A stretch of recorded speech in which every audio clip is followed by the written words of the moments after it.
What's up everybody, Trinity here, and welcome back to the Second Street Marvel. In today's video, I'm going to be reviewing Crescent and EO, issue number 1. This is a one-shot being published by Marvel Comics. Now, before I get into that, please make sure you're subscribed, click the little bell, and all of that good stuff. So, Crescent and EO, actually at first I thought it was 10 or IO, I don't know, but this book is basically coming out of Marvel's Future Fight Firsts. It's a a mobile game that they have there available. You can play on your mobile device. And this is one of the characters that's being tied into the new Agents of Atlas series in Marvel Comics. And I've got to say, guys, of all the books that I've read out of these Future Fight Firsts, I think this is probably my favorite one. The character here, like the other ones, they weren't terrible. They just seemed a little bit on the silly side, okay? And I'm going to tell you why I feel this one is probably the better of all of those. Now, before I get into that, I'm going to let you know the writer here is Alyssa Wong. The artist is John Lamb. And the colorist is Paris Alien. I probably mispronounced that. And the letterer is VC's Joe Sabino with Inyuk Lee doing the cover. And I'm telling you guys, I love Inyuk Lee covers. Absolutely beautiful. You can just see right there, man. He does some absolutely great work. And I'm going to show you the names of all the people who did that, because like I said, I'm sure I butchered those. So yeah, guys, this book right here is the character. Her name is Dan Bai, or it could be Dan B.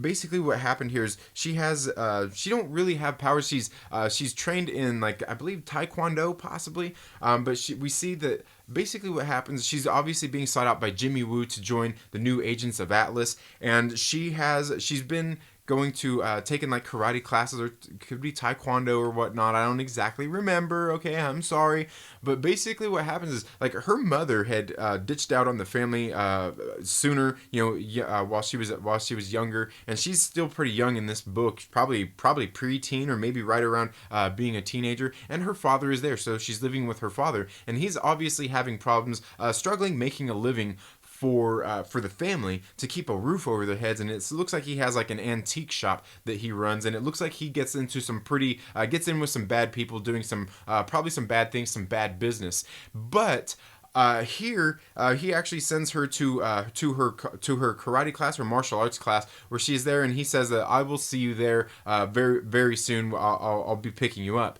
And of course, naturally, he don't show up. So essentially, she ends up being orphaned, and she's kind of out on her own. And what happens is that she goes back to her house after class, and ends up, her apartment is ransacked where she lives at, as there was people there looking for this artifact. Well, she decides to hide as people are there still ransacking the apartment looking for it, and she hides under her bed, and that's where she comes upon the mask that she's wearing right here. Now, this mask gives her powers, and she basically has like this spiritual guardian that is a bear, and that helps give her powers. And she's already trained in martial arts and things like that, so naturally, she goes through and kicks some people's butts. Altogether, guys, I've got to say that this book was pretty good. I mean, check out some of the art there.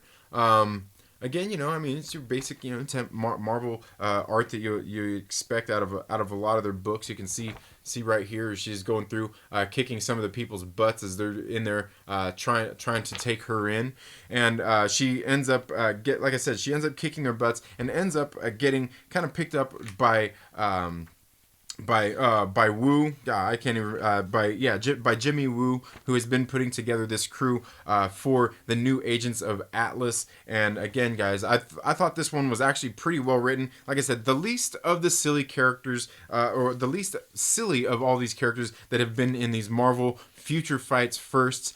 I really like this book, and again, at the end of this one, they do have another little short story of the future Avengers that is taking place, I believe, in Japan, with some of the different characters, some of the younger characters as they're coming together to kind of form their own Avengers team. So there's an extra little story in there as well. Altogether, guys, I gotta say, this one I actually really liked. Definitely my favorite of the Marvel Future Fights Firsts. But let me know down in the comments below. Did you read Crescent and Neo, or is it IO?